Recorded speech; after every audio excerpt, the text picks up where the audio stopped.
ಅರ್ಥ ಆಗಿರುತ್ತೆ ಅನಿಸುತ್ತೆ. ಬಹಳ ಸೇವಕರ ಕೂಟ, ಸೇವಕರ ಮನೆ ಬಹಳ ಮುಖ್ಯ.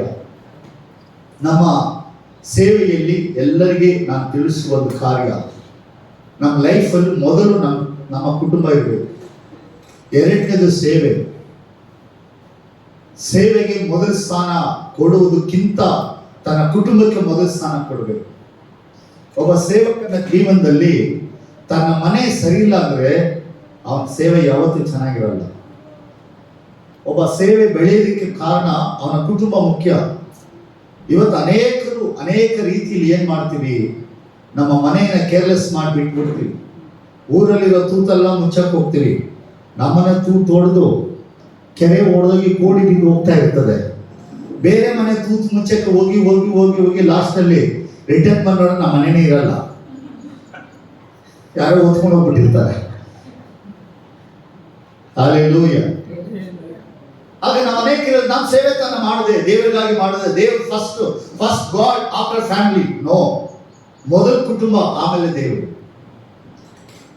ಇದು ಬಹಳ ಜನ ಅಂಗೀಕರಿಸಲ್ಲ. ಆದರೆ ಇವತ್ತು ದಿನದಲ್ಲಿ ಇದು ಬಹಳ ಮುಖ್ಯ.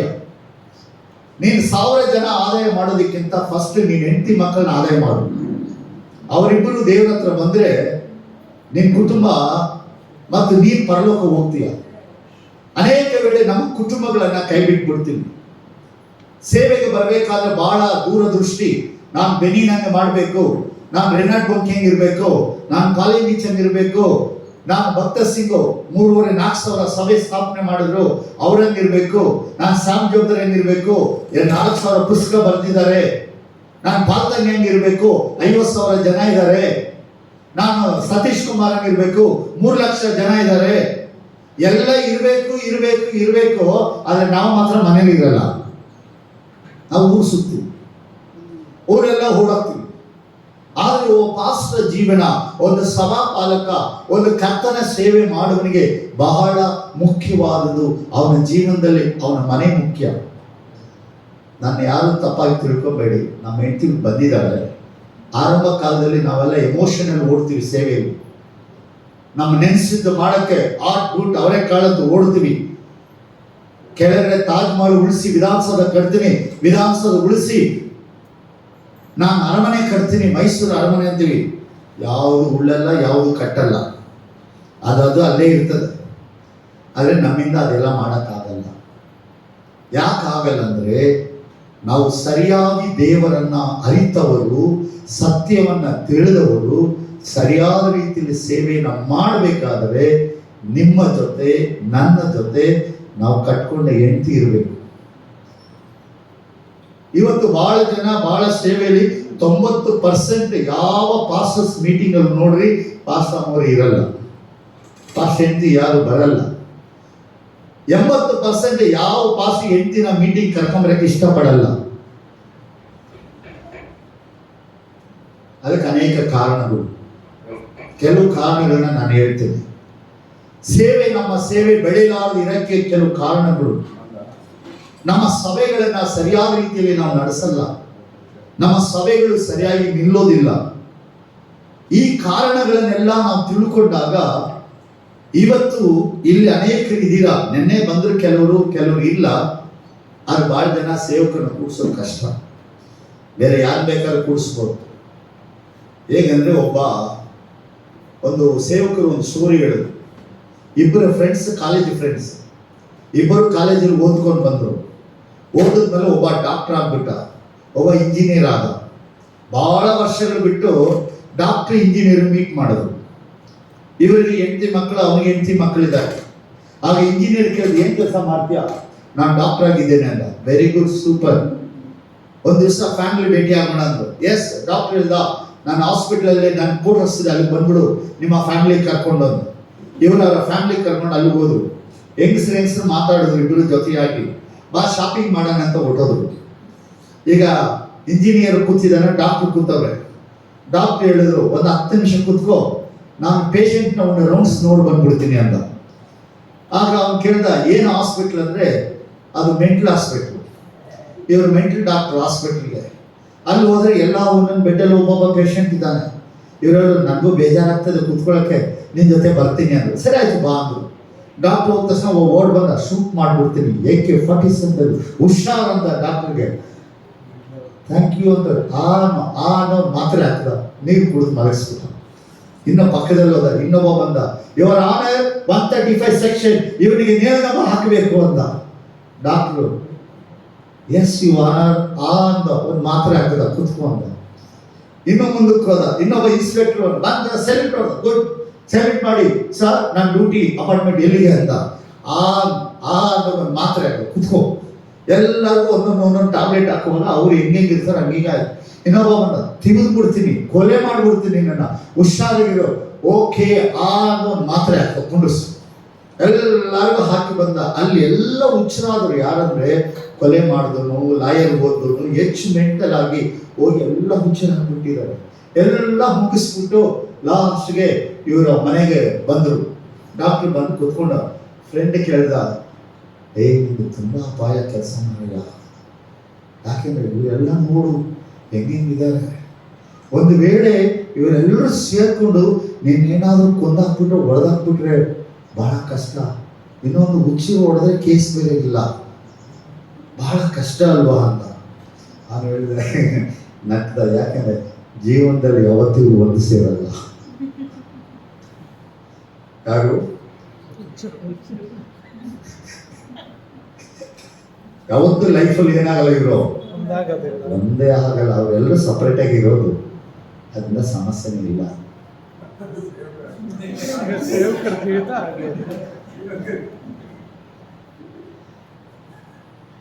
ನಮ್ಮವ್ರು ಕೇಳಿದ್ರೆ ಅವನು ಸರಿ ಇಲ್ಲ, ಅವನು ಫ್ರಾಡ್, ಕಳ್ಳ, ಅವನ ಆತ್ಮ ಕದ್ದ, ಇವ್ ನನ್ನ ಮನೆಗೆ ಬಂದ, ಇವ್ ನನ್ನ ವಿಸಿಟಿಂಗ್ ಮಾಡ್ದ, ನನ್ನ ವಿಶ್ವಾಸಿ ಕದ್ದ, ಇವ್ ಫ್ರಾಡು, ನನ್ನ ಆತ್ಮ ತಗೊಳದ, ಇವ್ನು ಅಲ್ಲಿಂದ ಕಾಸು ತರ್ತಾನೆ, ಇವ್ನು ಹಿಂಗ್ ಮಾಡ್ತಾನೆ, ಹಂಗ್ ಮಾಡ್ತಾನೆ, ಹೇಳಿ ಹೇಳಿ ಹೇಳಿ ಹೇಳಿ ಎಲ್ಲೂ ಒಂದು ಸೇರೋದೇ ಇಲ್ಲ. ಯಾವ ಪಾಸ್ಟ್ ಆದ್ರೆ ಕೇಳಿ ನೋಡು, ಒಳ್ಳೆಯವನಂತ ಹೇಳ್ಬಿಟ್ಟಿದೆ, ಯಾರು ಹೇಳೋದೇ ಇಲ್ಲ. ಮಗ ಪಾಸ್ ಆಗಿಲ್ಲ, ಅಪ್ಪನ್ ಕೇಳಲಿ ಫ್ರಾಡ್ ನನ್ನ ಮಗ, ಯಾರು ಮಗನನ್ನೇ ಯಾರು ಹೇಳಲ್ಲ.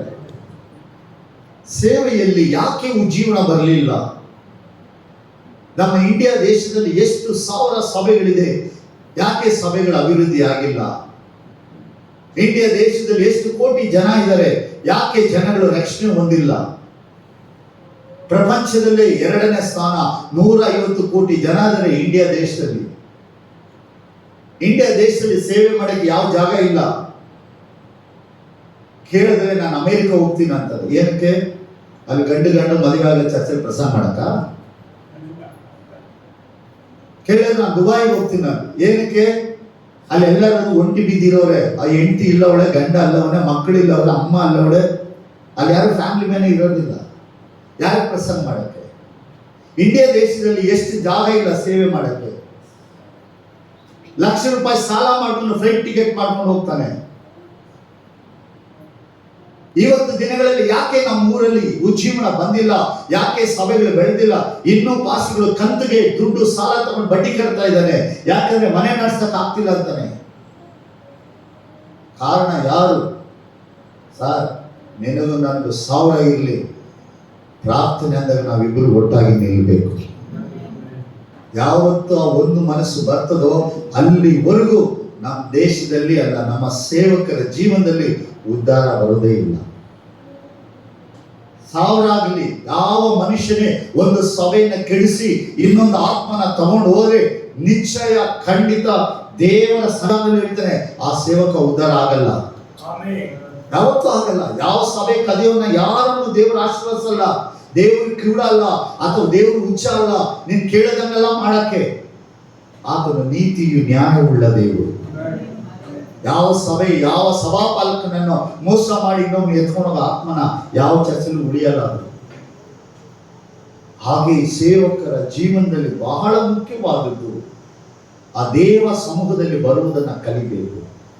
ನಮ್ಮ ಸೇವಕರ ಗುಣಗಳು ಬದಲಾಗಬೇಕು. ಒಂದು ಪ್ರಾರ್ಥನೆ, ಎಷ್ಟೋ ಫೆಲೋಶಿಪ್ ಮಾಡ್ತೀವಿ, ಮೀಟಿಂಗ್ ಮಾಡಿದಾಗ ಕೇಳಿ ಏನ್ ಕೊಡ್ತಾರೆ ಅವರು? ಏನ್ ಕೊಡ್ಬೇಕು? ನಾನು ಅಳಿಯನ, ನೀನು ಮಗಳು ಕೊಟ್ಟರೆ ನಿಮ್ಮ ಬೈಕ್ ಕೊಡ್ಸಕ್ಕೆ, ಏನ ನನ್ನ ಮಗಳನ್ನ ಚೆನ್ನಾಗಿ ನೋಡ್ಕೊಳ್ಳೋ, ಯಾವ ಒಂದು ಸಾಲ ಮಾಡಿ ಒಂದು ಬೈಕ್ ಕೊಡ್ಸ ಅಳಿಯನ, ಅಥವಾ ನಮ್ಮ ಸೊಸೆನ ಏನೋ ಬಂದ್ರೆ ಮನೆಗೆ ಬಂದ ನಾಳೆ ಚಿಕನ್ ಮಟನ್ ಮಾಡಾಕ್ತಾಳೆ ಅನ್ನಕ್ಕೆ. ನೀ ಕೂತ್ಕೊಂಡು ವಾಕ್ಯ ಕೇಳಕ್ಕೆ, ನಿನ್ ಜೀವನ ಸರಿ ಮಾಡ್ಕೊಳಕ್ಕೆ, ದೇವರ ಸಂದೇಶ ಕೇಳಕ್ಕೆ ಒಂದು ಪ್ರಾರ್ಥನಾ ಕೂಟ ಇಟ್ಟು ನೀನು ಕರೆದ್ರೆ ನನಗೆ ಡಿಎ ಕೊಡ್ತೀಯಾ? ನೀನ್ ಕುತ್ಕೊಳ್ಳೋ ಅರ್ಧ ಗಂಟೆಗೆ ನಿನಗೆ ಪ್ರಸಂಗ ಮಾಡಿ ನಿನ್ ತಪ್ಪನ್ನ ತಿಳಿಸಿ ನಿನ್ ಸೇವೆನ ಸರಿ ಮಾಡಕ್ಕೆ ನಿನಗೆ ಪೆಟ್ರೋಲ್ ಕಾಸು ಕೊಟ್ಟು ನಿನಗೆ ಟೀ ಕೊಟ್ಟು ಊಟ ಕೊಟ್ಟು ಹೋಗೋ ಗಿಫ್ಟ್ ಕೊಟ್ಟು ಯಾವ ಹಣೆ ಬರ ಇದು? ಯಾವ ಹಣೆ ಬರ ಕೊಡಕ್ಕೆ? ನೀನ್ ಕೇಳಿದ ವಚನ ನೀನ್ ಬದಲಾಗಕ್ಕೆ, ನೀನ್ ಕೇಳಿದ ಸೇವೆ ನಿನ್ನ ಸಭೆ ಬೆಳೆಯಕ್ಕೆ, ಇದೇ ನಿನ್ನ ಚರ್ಚಿಗೆ ಬರೋ ವಿಶ್ವಾಸಿಗೆ ಕೇಳಿದ್ರೆ ಕೊಡ್ತೀಯಾ? ಪಾಸ್ಟೇ ಸಭೆಗೆ ಬರ್ಬೇಕು, ಹಳ್ಳಿಯಿಂದ ಬರ್ಬೇಕು, ಬಸ್ ಫೇರ್ ಇಲ್ಲ ಪಾಸ್ಟೇ, ನಾನು ನನ್ನ ಹೆಂಡತಿ ಮಕ್ಕಳು 6 ಜನ ಬಂದ್ರೆ ಒಬ್ಬೊಬ್ರಿಗೆ 10 ರೂಪಾಯಿ 60 ರೂಪಾಯಿ ರಿಟರ್ನ್ 60 ರೂಪಾಯಿ 120 ರೂಪಾಯಿ ಆಗ್ತದೆ. ಬಸ್ ಫೇರ್ ಕೊಟ್ರೆ ನಮ್ಮ ಮನೆಯವ್ರಿಗೆ ಚರ್ಚಿಗೆ ಬರ್ತೀವಿ, ಮಧ್ಯಾಹ್ನ ಆಗ್ಬಿಡುತ್ತೆ, ಊಟ ಬೇಕು, ಊಟ ಕೊಟ್ರೆ ಬರ್ತೀನಿ ಪಾಸ್ಟೇ, ನಾನು ಬರಲ್ಲ ಅಂದ್ರೆ ನಿನ್ ಸಭೆಗೆ ಒಪ್ಕೊಳ್ತೀಯಾ? ಅವ್ರಿಗೆ ಹೇಳ್ತೀಯಾ ದೇವರಿಗಾಗಿ ಬಾ, ಆಶೀರ್ವದಿಸ್ತಾರೆ, ಕಾಣಿಕೆ ಕೊಡು ಆಶೀರ್ವದಿಸ್ತಾರೆ, ಸಭೆಗೆ ದಶಮಭಾಗ ಕೊಡು ಆಶೀರ್ವದಿಸ್ತಾರೆ, ಅವ್ರಿಗೆ ಮಾತ್ರ ಕೊಟ್ರೆ ಆಶೀರ್ವಾದ, ನಿನಗೆ ಬಂದ್ರೆ ಶಾಪನ? ಆಗ ಪಾಸ್ಟರ್ ಮೀಟಿಂಗ್ ಬರೋವರೆಗೆ ಎಲ್ಲಾ ಕೊಡ್ಬೇಕಂತೆ, ಆದ್ರೆ ವಿಶ್ವಾಸಿ ನಿನ್ ಸಭೆ ಹುಡ್ಕೊಂಡ್ ಬರೋರು ನೀನ್ ಏನು ಕೊಡಲ್ಲಂತೆ. ಇದು ಸರಿನಾ?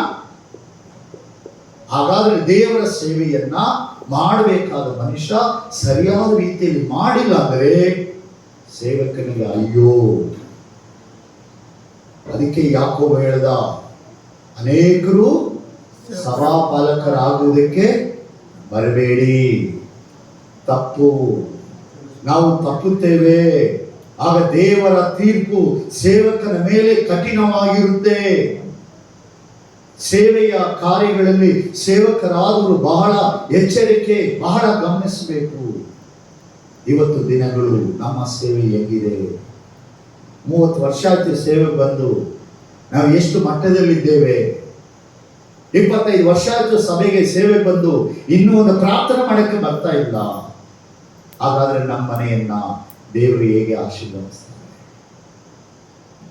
ಓಕೆ, ಊರಿಗೆ ಹೇಳ್ತೀವಿ ನಾನು ಇಂಡಿಪೆಂಡೆಂಟು, ನಾನು ವಿಲೇಜ್ ಮಿನಿಸ್ಟ್ರಿ, ನಾನು ಇಂಡಿಪೆಂಡೆಂಟು, ನಾನು ವಿಲೇಜ್ ಮಿನಿಸ್ಟ್ರಿ. ಯಾಕೆ ಹೇಳಿದ್ರು ನೀನು ಅದೆಲ್ಲ?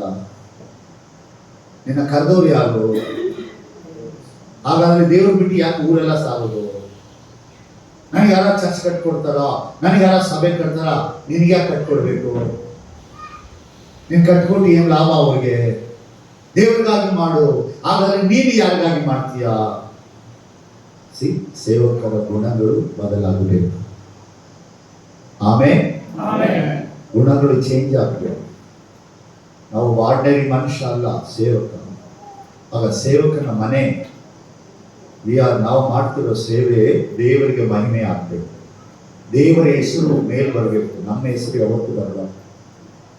ಆತನಿಗಾಗಿ ಆಗ ಒಂದು ಸೇವಕ ಸೇವೆ ಮಾಡುವನ ಜೀವನ ಹೆಂಗಿದೆ? ಆಗ ಸಭೆ ಎನ್ನುವುದು ಏನೋ ಕಾಟಾಚಾರಕ್ಕೊಂದು ಬಿಲ್ಡಿಂಗ್ ಕಟ್ಬಿಟ್ಟು ಬಿಡೋಕ್ಕಲ್ಲ, ಒಂದು ಚೌಟ್ರಿ ಅಲ್ಲ ಸಭೆ ಕಟ್ಟಿ ಬಿಟ್ಬಿಡಕ್ಕೆ, ಅಥವಾ ಒಂದು ಮನೆ ಅಲ್ಲ ಬಂದವರೆಲ್ಲ ಉಳ್ಕೊಂಡೋಗ ಮನೆ ಕಟ್ಟಕ್ಕೆ. ದೇವರ ಸಭೆ ಆತನ ಮಹಿಮೆಗೆ, ಆತನ ಆರಾಧಿಸಕ್ಕೆ ಕಟ್ಟಲ್ಪಟ್ಟ ಸ್ಥಳ. ಅದು ಪರಿಶುದ್ಧ ಜಾಗ, ಅದು ಪರಿಶುದ್ಧ ಜಾಗ. ದೇವರು ಆ ಜಾಗದಲ್ಲಿ ಸಂಚಾರ ಮಾಡುವ ಸ್ಥಳ. ಇವತ್ತು ಬಹಳ ಸಭೆಗಳನ್ನ ನೋಡಿ ಹೇಗಿದೆ, ಸೇವಕರ ಮನೆಗಳು ಹೇಗಿದೆ. ನಾವು ಎಲ್ಲೋ ತಪ್ತಾ ಇದ್ದೀವಿ, ನಮ್ಮನ್ನು ತಿದ್ಕೊಳ್ಬೇಕು. ಸೇವೆಯಲ್ಲಿ ಮಾಡೋದು ದೊಡ್ಡದಲ್ಲ, ನಾವು ತಪ್ಪು ಮಾಡುವಾಗ ನಮ್ಮನ್ನು ತಿದ್ಕೊಳ್ಬೇಕು. ಇವತ್ತು ಒಬ್ಬ ಪಾಸ್ಟರ್ ಆದವರ ಮನೆ ಹೇಗಿದೆ? ದೇವರ ವಾಕ್ಯ ಹೇಳ್ತದೆ. ಯೆಹೋಶುವನ ಪುಸ್ತಕ 24ನೇ ಅಧ್ಯಾಯದಲ್ಲಿ ಒಬ್ಬರು 15ನೇ ವಚನ 2ನೇ ಭಾಗ ಓದ್ತೀರಾ? ಯೆಹೋಶುವ 24:15. ನಾನು ನನ್ನ ಮನೆಯವರು ಯೆಹೋವನನ್ನೇ ಸೇವಿಸುವೆವು ಅಂದನು. ಅಷ್ಟೇನಾ? ಎಸ್. ಇನ್ನೊಬ್ರು ಪಾಸ್ಟರ್ಸ್ ಅಲ್ಲಿ ಅದರ ಒಬ್ರು ಹೋದ್ರಿ 24:15 2ನೇ ಲೈನ್. ಜೋಶುವ, ಯೆಹೋವನನ್ನು ಸೇವಿಸುವುದು ನಿಮಗೆ ಸರಿ ಕಾಣದಿದ್ದರೆ ಯಾರನ್ನು ಸೇವಿಸಬೇಕೆಂದಿರಿ? ಇವತ್ತೇ ಆರಿಸಿಕೊಳ್ಳಿರಿ. ನಿಮ್ಮ ಪೂರ್ವಿಕರು ಹಾ ಯುಫ್ರಟೀಸ್ ನದಿಯ ಆಚೆಯಲ್ಲಿ ಹಾ ಸೇವಿಸುತ್ತಿದ್ದ ದೇವತೆಗಳು, ಹಾ ಈ ದೇಶದ ಮೂಲ ನಿವಾಸಿಗಳಾದ ಹಾ ಅಮೋರಿಯರ ದೇವತೆಗಳು, ಹಾ ಹೇಳಿರಿ, ಹೇಳಿರಿ. ನಾನು ನನ್ನ ಮನೆಯವರು ಯೆಹೋವನನ್ನೇ ಸೇವಿಸುವೆವು ಅಂದನು. ಆಮೇಲೆ ಯೆಹೋಶುವನು ಆ ದಿನ ತೆಗೆದುಕೊಂಡ ತೀರ್ಮಾನ, ನಿರ್ಣಯ ಇಸ್ರಾಯೇಲರ ಮಧ್ಯದಲ್ಲಿ ಮಾತಾಡ್ತಾನೆ. ನೀವು ಎರಡು ಮನಸ್ಸು ಉಳ್ಳವರಾಗಿದ್ದೀರಾ, ಇವತ್ತೊಂದು ತೀರ್ಮಾನ ಮಾಡಿಕೊಳ್ಳಿ. ಯಾರು ಬೇಕು? ಯೆಹೋವ ದೇವರು ಬೇಕಾ, ಇಲ್ಲ ಈ ಮೂಲ ನಿವಾಸಿಗಳು ಆರಾಧಿಸಿದ ವಿಗ್ರಹ ಆರಾಧನೆ ಮಾಡ್ತಿದ್ದವ್ರು ಬೇಕಾ? ನೀವು ಯಾರು ಹೇಗೋದ್ರೂ ಸರಿ, ನನ್ನ ಒಂದು ನಿರ್ಧಾರ, ನಾನು ನನ್ನ ಮನೆಯವರು ಯೆಹೋವನನ್ನೇ ಸೇವಿಸುವರು. ಇವತ್ತು ಸೇವಕನಾದವರು ನಾವು ಹೇಳ್ಬೋದ ಈ ಮಾತು? ನಾನು, ನನ್ನ ಹೆಂಡತಿ, ನನ್ನ ಮಕ್ಕಳು ಯೆಹೋವನನ್ನೇ ಸೇವಿಸುವರು. ನಾನು, ನನ್ನ ಮನೆಯವರು. ಎಸ್. ಆಗ ಒಬ್ಬ ಪಾಸ್ಟರ್ ಅಂದ್ರೆ ಸೇವೆ ಮಾಡುವ ಪಾಸ್ಟ್ರು, ಅವರ ಹೆಂಡತಿ, ಅವರ ಮಕ್ಕಳು ಕರ್ತನನ್ನ ಸೇವಿಸಬೇಕಾದರೆ ದೇವರ ಸೇವೆ ಮಾಡುವವರ ಮನೆಯವರು ಅವರ ಜೊತೆಯಲ್ಲಿ ಇರಬೇಕು. ಅನೇಕ ಸಮಯ ಸೇವೆ ಮಾಡ್ತೀವಿ, ಎಲ್ಲರಿಗೂ ಆಸೆ. ಬಹಳಷ್ಟು ಸೇವೆಗಳಲ್ಲಿ ಬರುವವರು ಎರಡು ಕಾರ್ಯಗಳು ಇರ್ತದೆ. ಒಂದನೇದು ಬಂದು ಯಾರೇ ಸೇವೆ ಮಾಡಕ್ಕೆ ಬಂದರೂ ಮೊದಲ ಕಾರ್ಯ ಅವರು ಯೌವನ ವಯಸ್ಸಲ್ಲಿ ಬರಬೇಕು. ಸೇವೆ ಅವರು ಯೌವನ ವಯಸ್ಸಲ್ಲಿ ದೇವರಿಗೆ ಬರುವುದಕ್ಕೆ ಬಹಳ ಮುಖ್ಯವಾದದ್ದು. ಅನೇಕರು ಯೌವನ ವಯಸ್ಸಲ್ಲಿ ಸೇವೆಗೆ ಬರುವುದಿಲ್ಲ. ಯೌವನ ವಯಸ್ಸಲ್ಲಿ ಬರದೆ ಹೋದಾಗ ಆ ಸೇವೆಯ ದಿನಗಳು ಅವರ ಜೀವಿತದಲ್ಲಿ ಬಹಳ ಕಷ್ಟವನ್ನ, ಪಾಡುಗಳನ್ನ ತಂದುಕೊಡ್ತದೆ. ಯೌವನ ವಯಸ್ಸಲ್ಲಿ ದೇವರಿಗೆ ಒಪ್ಪಿಸ್ಕೊಡ್ಬೇಕು. ಮದುವೆಗೆ ಮುಂಚೆ ಸೇವೆಗೆ ಬರಬೇಕು. ಮದುವೆ ಮಾಡ್ಕೊಳ್ಳೋಕೆ ಮುಂಚೆ ಅವನ ಸೇವೆಗೆ ಬರುವಕ್ಕೆ ಮುಂಚಿತವಾಗಿ ಅವನು ಒಳ್ಳೆಯ ಒಂದು ಸತ್ಯವೇದ ಅಭ್ಯಾಸ ಮಾಡಿರಬೇಕು. ಅವನು ವೇದಾಭ್ಯಾಸ ಮಾಡಿದ ಒಬ್ಬ ಸೇವಕನಾಗಿರಬೇಕು. ಆಗ ಅವನು ವೇದಾಭ್ಯಾಸ ಮಾಡಿದರೆ ಆ ಸತ್ಯವೇದ ಅಭ್ಯಾಸವನ್ನು ಕಲಿತು ಅದರ ನಂತರ ಅವನೊಬ್ಬ ಸೇವಕನ ಜೊತೆಯಲ್ಲಿ ಸೇವಕನಾಗಿ ಸ್ವಲ್ಪ ಕಾಲ ಇದ್ದು ಆಮೇಲೆ ಒಳ್ಳೆಯ ಪ್ರಾರ್ಥನೆ ಮಾಡಿ ಅವನಿಗೆ ಸರಿ ಹೊಂದುವಂತೆ ಅವನ ಹಾಗೆ ಒಂದು ಸತ್ಯವೇದ ಓದಿರುವ, ಸೇವೆಗೆ ಸಮರ್ಪಣೆ ಮಾಡಿ ಓದಿರುವಂತಹ, ಸೇವೆಗೆ ಒಪ್ಪಿಸಿಕೊಟ್ಟಿರುವ ಒಬ್ಬ ಹುಡುಗಿಯ ನಾವು ಮದುವೆ ಆಗಬೇಕು. ಆಗ ಅವನು ಸೇವೆಗೆ ಒಪ್ಪಿಸಿದವನು, ಸತ್ಯವೇದ ಕಲಿತವನು, ಅವನು ಮದುವೆ ಮಾಡಿಕೊಳ್ಳುವ ಹುಡುಗಿನೂ ಸೇವೆಗೆ ಒಪ್ಪಿಸಿಕೊಟ್ಟವಳು, ಅವಳು ಸತ್ಯವೇದ ಕಲಿತವಳಾಗಿ ಇರುವಾಗ ಅವರ ಸೇವೆ ಒಂದು ವಿಶೇಷವಾದ ಸೇವೆಯಾಗಿರ್ತದೆ. ಇದು ಬಹಳ ಮುಖ್ಯ ಸೇವಕರಿಗೆ. ಅನೇಕರು ಸೇವಕರು ಆಗಿ ಬರ್ತಾರೆ, ಆದರೆ ಅವರು ಮದುವೆ ಸೇವಕನಾಗಿ ಕಲಿತು ಬರುವವನು ಒಂದು ಕಾರ್ಯ ಮಾಡ್ತಾನೆ. ಕಲಿತ ಮೇಲೆ ಸೇವೆ ಮಾಡಕ್ಕೆ ಬಂದಾಗ ಸೇವಕ ಒಂದು ಹುಡುಗಿ ಬೇಕು, ಮದುವೆ ಹುಡುಕ್ತಾನೆ. ಒಳ್ಳೆ ವಿಶ್ವಾಸಿ ಹುಡುಗಿ ಸಿಗ್ತಾಳ, ಪಾಸ್ಟರ್ ಮಗಳು ಸಿಗ್ತಾಳ, ಎರಡನೇದು ನೋಡ್ಲಿಕ್ಕೆ ಕಲರ್ ಆಗಿದ್ದಾಳ, ನೋಡ್ಲಿಕ್ಕೆ ಓದಿದಾಳ, ಅವಳು ಕೆಲಸ ಮಾಡ್ತಾಳ, ಅವಳನ್ನ ಮದುವೆ ಮಾಡ್ಕೊಂಡ್ಬಿಡ್ತಾರೆ. ಆದರೆ ಇವನಿಗೆ ಸೇವೆ ಕರುವಿಕೆ ಇರ್ತದೆ. ಇವನು ಮದುವೆ ಆದ ಹುಡುಗಿ ವಿಶ್ವಾಸಿಯಾಗಿರ್ತಾಳೆ ಅಥವಾ ಪಾಸ್ಟರ್ ಮಗಳಾಗಿರ್ತಾಳೆ, ಆದರೆ ಅವಳಿಗೆ ಸೇವೆ ಕರುವಿಕೆ ಇರಲ್ಲ. ಕರುವಿಕೆ ಇಲ್ಲದವಳನ್ನ ಅವನು ಮದುವೆ ಮಾಡಿಕೊಳ್ತಾನೆ. ಕಾಲಾಂತರಗಳಲ್ಲಿ ಅವನು ಮಾಡುವ ಸೇವೆ ಅವಳಿಗೆ ಇಷ್ಟ ಇರಲ್ಲ. ಆಗ ಅವರಿಬ್ಬರ ಮಧ್ಯದಲ್ಲಿ ಮನಸ್ತಾಪಗಳು, ಸಮಸ್ಯೆಗಳು ಉದ್ಭವಿಸುವಾಗ ಅವನ ಸೇವೆ ಸರಿಯಾಗಿ ಮಾಡಕ್ಕಾಗಲ್ಲ. ಮೂರನೇದಾಗಿ ಮದುವೆ ಆಗಿ ಮಕ್ಕಳ ಆಗಿ ವಿಶ್ವಾಸಿಯಾಗಿ ಇರುವಾಗ ಆಗ ಕೆಲವರು ಸೇವೆಗೆ ಬರ್ತಾರೆ. ಇವರೆಲ್ಲ ಇದ್ದಾರೆ, ಮಕ್ಕಳಿದ್ದಾರೆ, ಫ್ಯಾಮಿಲಿ ಎಲ್ಲ, ಈಗ ಸೇವೆ ಮಾಡ್ತೀನಿ, ದೇವರು ನನ್ನ ಕರೆದ್ರು ಅಂತ ಬರ್ತಾರೆ. Yes, good. ಅವನ ಸೇವೆ ಕರೆಯಲ್ಪಡ್ಬೋದು, ಆದರೆ ಆತ ಸೇವೆಗೆ ಒಪ್ಪಿಸ್ಬೋದು. ಆದರೆ ಅವ್ರ ಹೆಂಡತಿಗೆ ಇವನ್ ಸೇವೆ ಮಾಡೋದು ಇಷ್ಟ ಇದೆಯಾ? ಬಹಳ ಮಂದಿ ವೈಫ್ಗೆ ಇಷ್ಟ ಇದೆಯಾ ಕೇಳಬೇಕು. ಅಲ್ಲಿ ಏನ್ ಮಾಡ್ತಾರೆ, ಅವಳಿಗೆ ಇಷ್ಟ ಇಲ್ಲದಿರುವಾಗ ಇವನ್ ಸೇವೆಗೆ ಬರುವಾಗ ಆಕೆ ಸೇವೆಗೆ ಸಪೋರ್ಟ್ ಮಾಡಲ್ಲ. ಆಗ ಇವರಿಬ್ಬರಿಗೂ ಮನಸ್ತಾಪಗಳು ಬರ್ತವೆ. ಯಾಕೆ ಈ ಸನ್ನಿವೇಶಗಳು ಬರಬೇಕಂದ್ರೆ ಸೇವೆ ಸುಲಭವಾದ ಜೀವನ ಅಲ್ಲ.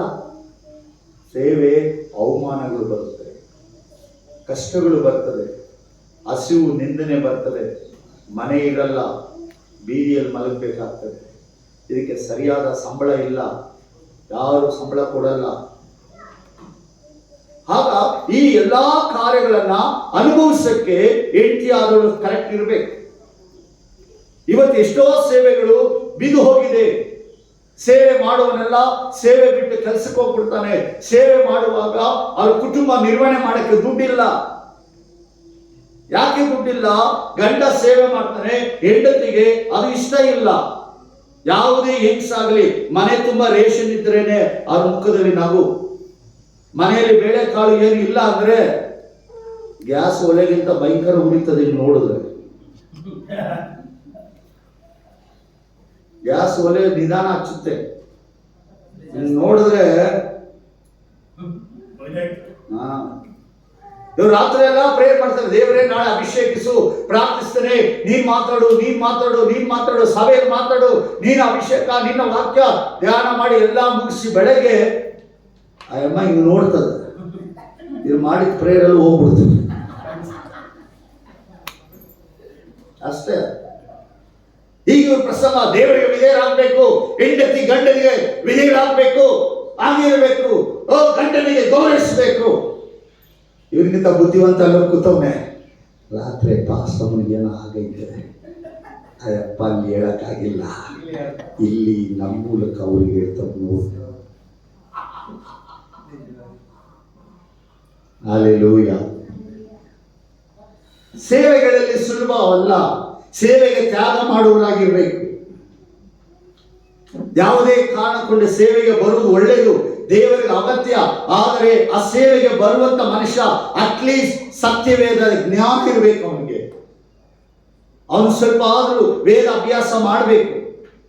ನೀನ್ 30 ವರ್ಷ ಬೈಬಲ್ ಓದ್ಬೋದು. ನೀನ್ ಬೈಬಲ್ ಓದೋದು ಬೇರೆ, ಪ್ರಸಂಗ ಕೇಳೋದು ಬೇರೆ, ನಿನ್ ವಾಕ್ಯ ನೆನಪಲ್ಲಿ ಇಡೋದು ಬೇರೆ, ನೀನ್ ಧ್ಯಾನ ಮಾಡೋದು ಬೇರೆ. ಆದ್ರೆ ಬೈಬಲ್ ಸ್ಕೂಲಲ್ಲಿ ಕಲಿಸೋದು ಬೇರೆ. ಸ್ವಲ್ಪ ಆದ್ರೂ ವೇದ ಜ್ಞಾನ ಬೇಕು. ಅದು ಅಭ್ಯಾಸ ಮಾಡದವನಾಗಿದ್ದಾಗ ಅವನ ಬಾಯಿಗೆ ಬಂದ ಪ್ರಸಂಗ ಮಾಡ್ತಾನೆ. ಕೆಲವು ಸಮಯ ಚರ್ಚ್ ವಿಶ್ವಾಸ ಹೇಳೋ ಮಾತುಗಳೇ, ಸೈತಾನಗಳೇ ನೀವು ದೇವರಿಗೆ ವಿಧೇಯರಾಗದೆ ನರಕಕ್ಕೆ ಹೋಗಿ ಸಾಯ್ತೀರಾ. ಯಾರ ಮಾತು ಯಾರು ಹೇಳೋದು? ಯಾವ ಪಾಸ್ಟ್ರಿಗೆ ವಿಶ್ವಾಸಿನ ಬೈದು ಶಪಿಸಕ್ಕೆ ಅಧಿಕಾರ ಯಾರು ಕೊಟ್ಟವ್ರೆ? ಯಾರು ಕೊಟ್ಟವ್ರೆ? ಆ ಜನರನ್ನ ಶಪಿಸಿ ಸೈತಾನಗಳೇ ನೀನ್ ನರಕಕ್ಕೆ ಹೋಗುವಂತ ಹೇಳೋ ಪದದ ಅರ್ಥ ಯಾರು ನಿನ್ಗೆ ಅಧಿಕಾರ ಕೊಟ್ಟರು ಮಾತಾಡಕ್ಕೆ? ಈ ಅಧಿಕಾರವನ್ನ ಸಭೆಯ ಮಕ್ಕಳಿಗೆ ಮಾತಾಡೋಕ್ಕಿಂತ ನೀನ್ ಹೆಂಡತಿ ಮಕ್ಕಳಿಗೆ ಹೇಳಿ ನೋಡು.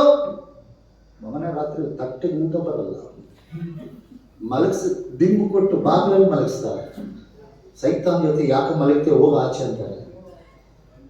ಸೈತಾನ್ ಮಕ್ಕಳು ಅಂದ್ಬಿಟ್ಟು ಈಗ ನಿನ್ ತಟ್ಟೆಗೆ ಬೇಕಾ? ಇದು ಯಾಕೆ ನಡೀತದೆ? ಒಬ್ಬ ಸೇವಕನಾದವನು ಒಳ್ಳೆಯ ಗೌರವಕ್ಕೆ ಅವನ ಬಾಯಿ ಮಾತು, ಅವನ ನಡತೆ, ಅವನ ಶೈಲಿ ಸಭೆಗೆ ಯೇಸು ಕ್ರಿಸ್ತನಿಗೆ ಒಂದು ಮಾಡೆಲ್ ಆದವನ ಸೇವಕನಾಗಿರ್ಬೇಕು. ಇವತ್ತು ಆ ಮಾಡೆಲ್ ಸೇವಕರಾಗಿ ನೋಡ್ತೀವ? ಯಾಕಂದ್ರೆ ನಿನಗಿನ್ನೂ ಸರಿಯಾದ ವೇದ ಜ್ಞಾನವೇ ಇಲ್ಲ. ಆಗ ಸ್ವಲ್ಪವಾದರೂ ಆತನು ದೇವರ ಸೇವೆಗೆ ಬರುವವನಾದವನು ಸ್ವಲ್ಪ ವೇದವನ್ನಾದರೂ ಒಂದು ಕಾಲೇಜಲ್ಲಿ ಒಂದು 6 ತಿಂಗಳಾದರೂ ಅದು ಅಭ್ಯಾಸ ಮಾಡ್ಬೇಕು ನಾವು. ಇದು ಮನೆಯಲ್ಲ. ಹೆಂಡತಿ ಕೋಪಿಸ್ಕೊಂಡ್ರೆ ನಾಳೆ ಬೆಳಿಗ್ಗೆ ಮಸಾಲೆ ದೋಸೆ ಕೊಡಿಸಿದ್ರೆ ಬಂದ್ಬಿಡ್ತಾಳೆ. ಚರ್ಚು ಮಸಾಲೆ ದೋಸೆ ಕೊಡೋದಲ್ಲ. ಒಬ್ಬನು ಯೇಸುವನ್ನ ನಂಬ್ತಾನೆ, ನಿನ್ನ ಮಾತು ಕೇಳಿ ಅಂದರೆ ಅವನ ಯೇಸನ್ನು ನೋಡಿದ್ನ, ನೀನೇ ನೋಡಿಲ್ಲ ಯೇಸನ್ನ, ಇನ್ನೆಲ್ಲ ಅವನು ನೋಡ್ದ. ನಿನ್ ಮಾತು ಕೇಳಿ ಜನನ ಬಿಟ್ಟು, ಸಂಬಂಧಗಳು ಬಿಟ್ಟು, ಊರನ್ನ ವಿರೋಧ ಮಾಡಿಕೊಂಡು ಅವರ ಜೀವನದಲ್ಲಿ ಎಲ್ಲರನ್ನು ಕೈ ಬಿಡಲ್ಪಟ್ಟು ತಳ್ಳಲ್ಪಟ್ಟವನಾಗಿ ಯೇಸುವೆ ದೇವರಂತ ನಿನ್ನ ಮಾತು ಕೇಳಿ ಬಂದವನನ್ನ ನೀನು ಕಡೇ ದಿನ ಅವನ ಸಾಯುವವರೆಗೂ ದೇವರ ರಾಜ್ಯಕ್ಕೆ ನೀನು ನಡೆಸಬೇಕು. ಅದು ಒಬ್ಬ ಸೇವಕನ ಜವಾಬ್ದಾರಿ. ಇವತ್ತು ಆ ಹಾರಿಗೆ ಬಾಳ ಜನಕ್ಕಿಲ್ಲ. ಬಂದರೆ ಬಾ, ಹೋದ್ರೆ ಹೋಗ್, ನನ್ನ ಮಾತು ಕೇಳಿದ್ರೆ ಇರು, ಕೇಳಿದ್ರೆ ಎತ್ಕೊಂಡು ಹೋಗಿ ನೀನ್ ದಾರಿ ಹುಡ್ಕೊಂಡು. ಬಟ್ ಇದು ಬಿಸ್ನೆಸ್ ಆಯ್ತು. ಈ ಮಟ್ಟ ಈ ರೀತಿ ಉಳ್ಳವರು ಸಭೆಗಳನ್ನ ನಡೆಸಕ್ಕೆ, ಸೇವೆಗಳನ್ನ ಮಾಡಕ್ಕೆ ಆಗುವುದಿಲ್ಲ. ಅದು ಯಾವಾಗ ಒಬ್ಬ ಸೇವಕನಾದವನು ತನ್ನ ಜೀವನದಲ್ಲಿ ದೇವರ ದರ್ಶನವನ್ನ, ಸೇವೆಯ ಕಲಿವಿಕೆಯನ್ನ ಅವನು ತಿಳಿದುಕೊಂಡವನಾದ್ರೆ ಮಾತ್ರನೇ ಈ ಸೇವೆ ಮಾಡಲು ಸಾಧ್ಯ. ಹಲ್ಲೆಲೂಯಾ. ಇವತ್ತು ಅನೇಕರಿಗೆ ಅದು ಇಲ್ಲ. ಯಾವತ್ತು ಸೇವೆ ಬರ್ತಾರೆ, ಗೌರ್ಮೆಂಟ್ ಕೆಲಸದಲ್ಲಿದ್ದು 60 ವಯಸ್ಸಿಗೆ ರಿಟೈರ್ಮೆಂಟ್ ಇರ್ತದೆ, 58 ವಯಸ್ಸಲ್ಲಿ ಇವರು VRS ಕೊಟ್ಟು ಫುಲ್ ಟೈಮ್ ಸೇವೆ ಬರ್ತಾರಂತೆ. ಅವನೇ ಕತ್ತಿರ್ತಾಯ್ತವನೇ ನಿನ್ನ ಮುಂದೆ ಕೆಲಸ ಮಾಡೋಕ್ಕಾಗಲ್ಲ ಹೋಗಯ್ಯ ಅಂತ. ಈಗ ಇವ್ರು ಹೇಳ್ತಾನೆ ಫುಲ್ ಟೈಮ್ ಮಿನಿಸ್ಟ್ರಿ ಬಂದ್ಬಿಟ್ಟೆ. ಯಾವ ವಯಸ್ಸಲ್ಲಿ? 18 ವಯಸ್ಸಲ್ಲಿ ಎಲ್ಲಿ ಹೋಗಿದ್ದೆ ಅಲ್ಲ? 19 ವಯಸ್ಸಲ್ಲಿ ಎಲ್ಲಿ ಹೋಗಿದ್ದೆ? ದೇವರಿಗಾಗಿ ಸೇವೆ ಮಾಡ್ಬೇಕಾದ್ರೆ 18 ವಯಸ್ಸು 19 ವಯಸ್ಸಲ್ಲಿ ಲೋಕದ ಆಸೆಗಳು, ಹಣ, ಕಾಸು, ಹುಡುಗ ಎಲ್ಲರನ್ನು ಬಿಟ್ಟು ದೇವರಿಗಾಗಿ ತ್ಯಾಗ ಮಾಡಿ ಕರ್ತನ ಸನ್ನಿಧಿಯನ್ನು ಕೂತ್ಕೊಂಡು ವೇದವನ್ನು ಕಲಿತು ದೇವರ ದರ್ಶನ ಹೊಂದಿ ದೇವರು ಯಾವ ಊರಿಗೆ ಕಳಿಸ್ತಾರೋ ಆ ಜಾಗಕ್ಕೆ ಹೋಗ್ಬೇಕಂತ ಸೇವೆಗೆ. ಇವತ್ತು ಸೇವೆಗೆ ಎಲ್ಲಿ ಬರ್ತೀಯ ಅಂದ್ರೆ ಒಂದು ಚರ್ಚಿರೋ ಹಿಂದಿನ ರೋಡಲ್ಲಿ ದೇವ್ರ ದರ್ಶನ ಕೊಟ್ರಂತೆ. ದೇವರೇ ಗೊತ್ತಿಲ್ಲದೆ ಇರೋ ಊರುಗಳು ಸಾವಿರಾರು ಹಳ್ಳಿಗಳಿದೆ. ದೇವರೇ ಗೊತ್ತಿಲ್ಲದ ಜಾಗಗಳು ಲಕ್ಷಗಟ್ಟಲಿದೆ. ಅಲ್ಲಿಗೆ ಹೋಗಕ್ಕಾಗಲ್ಲ. ಆಗ ದೇವರು ಎಲ್ಲಿ ತೋರಿಸಿದ್ರು? ಪಕ್ಕದ ಮನೆ ಚರ್ಚಲ್ಲಿ ಯಾವ ವಿಶ್ವಾಸ ಇದನೋ ಅವ್ರ ಮನೆ ಪಕ್ಕದ ಮನೆಯಲ್ಲಿ ದರ್ಶನ ಕೊಟ್ಟರು. ಆಗ ಈ ಸೇವೆಗಳೆಲ್ಲ ದೇವರಿಂದ ಅಂಗೀಕರಿಸಲ್ಲ.